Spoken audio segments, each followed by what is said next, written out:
Olá, tudo bem? Eu sou Regina Martins, sou terapeuta e psicanalista espiritual e hoje eu vim bater um papinho com vocês e principalmente um papinho com a mãe, com o pai, com a avó que é mãe, com a tia que é mãe, com a babá que é mãe, enfim, com quem é responsável de trazer um pouco mais de luz e educação à vida das crianças.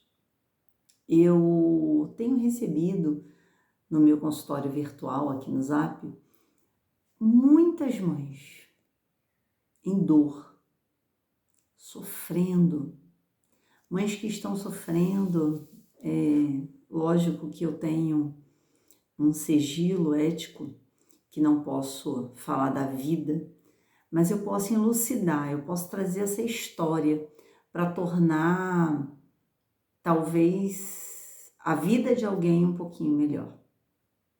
Bem, eu fui procurada por uma mãe de um rapaz e esse rapaz não trabalha, não ganha seu dinheiro próprio, é um jovem de 19 anos que depende da mãe.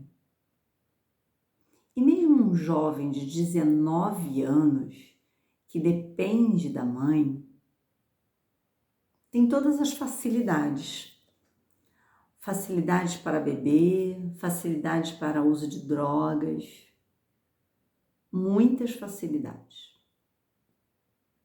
E eu venho chamar essa alerta aos pais. Você que é pai, mãe, vó, tia, amigo de alguma criança e está sendo responsável de educar essa criança, segundo a lei dos homens, essa criança se torna de maior ao 18, né? 16, se houver uma antecipação, né? Se emancipar essa criança. Mas existe uma coisa que não torna essa criança maior, porque ela fez 18 anos. E essa coisinha se chama dependência do pai e da mãe. Dependência financeira. Como é isso? O filho não trabalha, ele não tem dinheiro, ele come do meu arroz, ele come do feijão, ele mora embaixo do meu teto. Troquei as fraldas, dei banho, eduquei. E está existindo uma inversão de valores? O filho manda nos mais velhos, sendo que ele ainda não tem a independência dele. Então eu resolvi trazer essa experiência porque pode ser exatamente o que está acontecendo dentro de sua casa. E para essa nossa conversa de inversão de valores, do filho que ainda não tem a independência financeira, mas mesmo assim ele quer mandar em casa, ele quer assistir o filme que ele quer comer a comida que ele quer dinheiro para sair ao final de semana.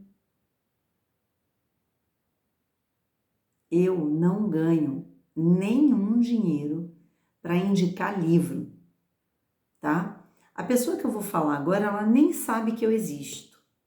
Não é esse o propósito desse vídeo. Eu li esse livro para tentar entender um pouco mais da cabecinha do meu filho, que tem 10 anos, e da cabecinha do filho de muitas pacientes que eu atendo. Esse livro se chama Help, Me Eduque. Quem escreveu esse livro é um rapaz que eu sou apaixonada. O nome dele é Rossando Cringin. O Rossando, eu vou ler um pouquinho do que está escrito aqui atrás do livro para vocês entenderem. Psicólogo, clínico, Rossando Cringin traz nessa fantástica obra sua ampla experiência para entendermos porque os pais, apesar de amarem profundamente seus filhos, não estão conseguindo torná-los pessoas mais capazes, felizes e equilibradas. E por que, em muitos casos, as boas intenções dos pais têm criado crianças e jovens egoístas, instáveis e interesseiros. Tem uma outra passagenzinha dentro do livro que me chamou a atenção e que eu quero compartilhar com vocês. Se no passado as figuras centrais da casa eram os pais, a partir dali essa posição foi apoderada pelos filhos. A família passou a viver em função da criança, uma espécie de infantocracia, entre aspas, ele botou. E o que motivou essa inversão de valores? O sentimento de culpa de muitos pais. Esse livro é incrível, você que é pai, você que é mãe, você que é educador, se você quiser comprar e ler e ter em sua casa, esse livro é incrível. Eu já li, reli, e quantas vezes for necessário, quantas dúvidas eu tiver, eu vou recorrer a esse psicólogo que se debruçou a essa obra. E por que nós estamos trazendo esse sentimento de culpa? Porque nós, educadores, mulheres, mães, tia, avó, saímos de casa com a função de ganhar dinheiro. E a gente acha que por a gente estar na luta para pagar o aluguel, a escola, nós precisamos suprir essa nossa necessidade afetiva de estar ali todos os dias com materialismo. E esquecemos que, na verdade, nós precisamos educar os nossos filhos tentando trazer um pouquinho de valor. Tentando mostrar às nossas crianças o quanto nós precisamos ter um dia a dia mais eficiente no sentido da conversa, do olhar, do carinho. O olhar e o carinho não significa que você precisa ficar com o seu filho 24 horas, porque eu não fico. Mas o olhar e o carinho significa que em algum momento do seu dia, você precisa pegar na mão do seu filho, olhar dentro dos olhos dele e falar, vamos lá, me conta do seu dia. O que aconteceu? E aí o seu filho vai responder, tudo bem. Como foi na escola? Tudo bem. Mas mesmo assim, você precisa continuar ali, olhando nos olhos dele e tentando entender o que está atrás desse tudo bem. Ah, filha, eu entendi, foi tudo bem. Mas o que mesmo que a sua professora falou hoje? O que mesmo que aquela sua amiga levou hoje no lanche da escola? O que mesmo que você viu na internet hoje? E aí a gente vai puxando esse fio do tudo bem. Não é a quantidade de tempo, é a qualidade do tempo. Eu fico aqui no meu consultório virtual de 15 até 23, 24, 0 hora. Essa semana mesmo teve um dia que eu saí daqui 1 hora da madrugada. Mas no outro dia de manhã, eu fiz esse exercício. De parar, olhar nos olhos do meu filho e tentar entender. E se o seu filho já cresceu, já saiu dessa fase de tentar entender o dia a dia dele, e se ele já é um homem, se ele já tem 19 anos, como o caso do meu paciente, mas continua dentro da sua casa, continua comendo do seu arroz com feijão, entenda, a maioridade ainda não chegou na sua casa. Os nossos filhos, ele pode ter um pouquinho de independência. Mas enquanto ele estiver na sua casa, é você que precisa se impor. É você que precisa ditar as regras. Se você soltar as regras, e aí eu não estou dizendo de controle, tá? Porque tem uma outra coisa que a gente precisa conversar, que é sobre a individualidade espiritual. Eu sou um espírito e o meu filho é outro espírito, independente da idade. Eu tenho uma missão de vida e o meu filho tem outra missão, que eu não sei qual é. Eu não posso tentar incutir no meu filho uma missão de vida que eu acho bonita para mim. Eu sou terapeuta holística, jogo baralho, jogo cartas, mas eu não posso tentar fazer disso a vida do meu filho. Ele tem direito de ser quem ele é.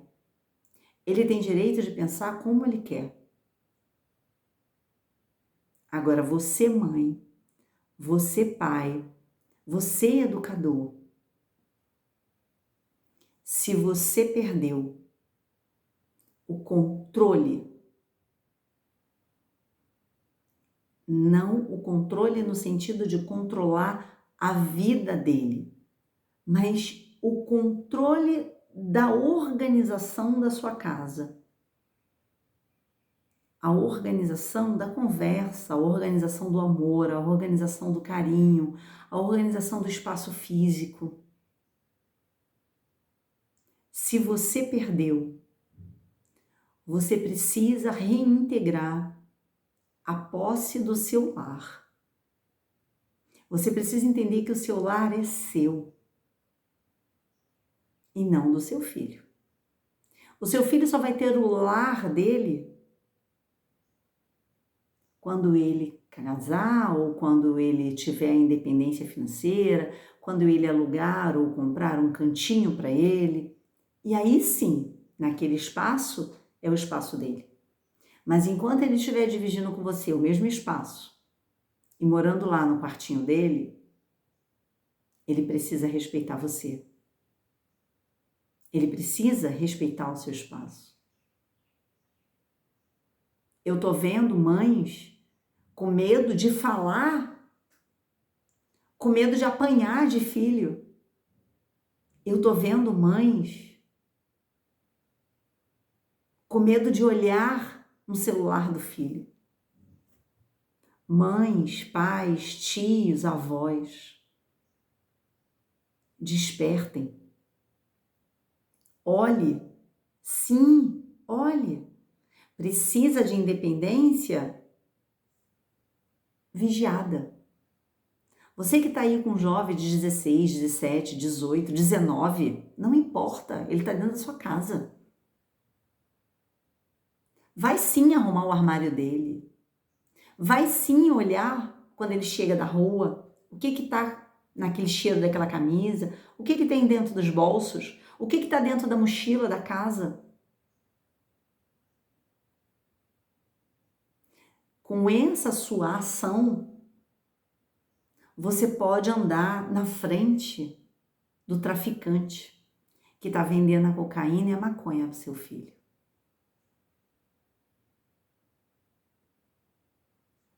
Se você não consegue fazer isso, você precisa de ajuda.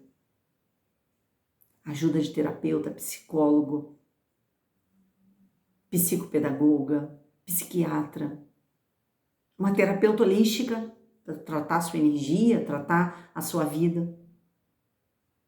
Nós, mães, fazemos tudo que nós podemos pelos nossos filhos.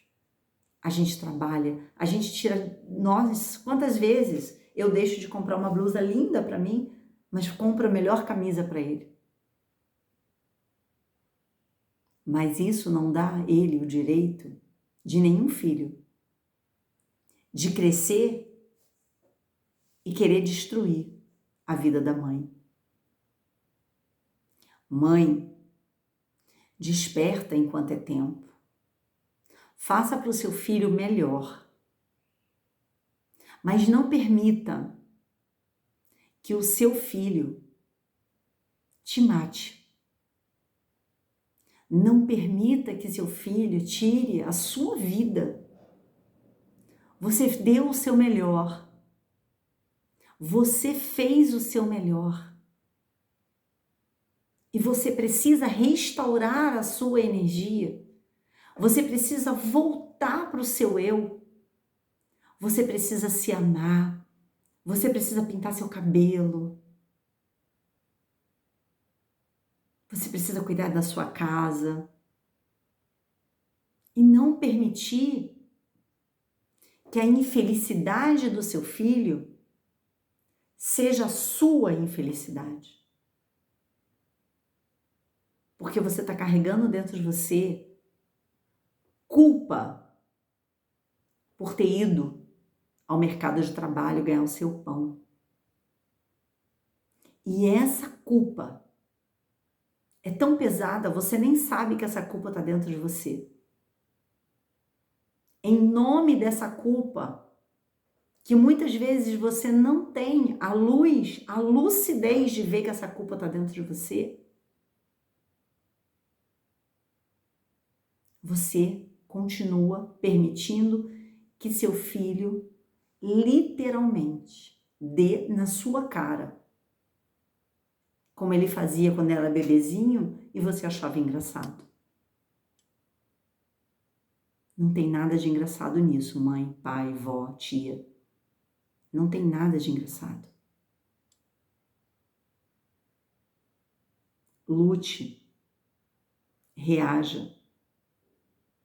Se você não consegue sozinha, pede ajuda. Até porque a sua dor, a sua tristeza profunda, a sua reclamação constante não vai mudar a vida dele. O que vai mudar a vida dele é a sua mudança. Quando você muda, quando você toma posse da sua vida, quando você sai para o mercado de trabalho, quando você é o melhor, quando você fala de Deus, quando você traz carinho para dentro da sua casa, você muda a vida dele. Mas enquanto você estiver destruindo a sua vida, você também está destruindo a vida dele. Enquanto você estiver deitada na cama, sem reação, o seu filho também vai ficar na inércia. Porque nós somos uma vibração. Se eu vibro aqui tentando mudar minha vida, eu também estou mexendo na energia do meu filho para ele tentar mudar a vida dele. Então, se você não tem coragem de fazer essa mudança da sua vida, porque você quer ficar aí sentada, sofrendo, vendo seu filho sendo destruído, mude exatamente pelo amor que você sente por ele. Porque esse amor que você sente vai ser a sua mola. Vai fazer você virar a chave, vai fazer você sair dessa sintonia da tristeza, da dor, da mágoa, vai fazer você virar essa chave. Vira essa chave da sua vida, porque se você vira a sua chave aqui, seu filho também vira a chave dele aqui. É isso, o que eu precisava falar hoje. Essa foi a minha intuição de hoje. De acolher essas mães, esses pais, esses tios que estão chegando doente, literalmente, das emoções, porque deram tudo aos seus filhos, mas esqueceram de dar limite, regra. A nossa sociedade foi transformada, a gente saiu de um modelo de família de pai, aquele pai que ficava ali, imperativo, que mandava, aquele pai que ia para a rua, que ganhava dinheiro. E a nossa sociedade mudou. Hoje nós temos mãe, mãe, pai, pai, vó, tio, amigas e etc., que criam crianças. Mas nem por isso, porque a nossa sociedade mudou e que nós hoje, muitas vezes, não temos essa figura de pai, que os filhos não têm que obedecer. Os filhos precisam sim obedecer, precisam sim respeitar aquele núcleo. Não importa qual é a constituição que está naquele núcleo, se é pai, pai, mãe, mãe, pai, mãe, tio, pai, não importa. Mas aquele núcleo precisa ser respeitado. Por favor, quem gosta de ler, compre esse livro. Help, me eduque. É isso que essas crianças de hoje estão precisando. Obrigada, eu sou Regina Martins, terapeuta e psicanalista espiritual.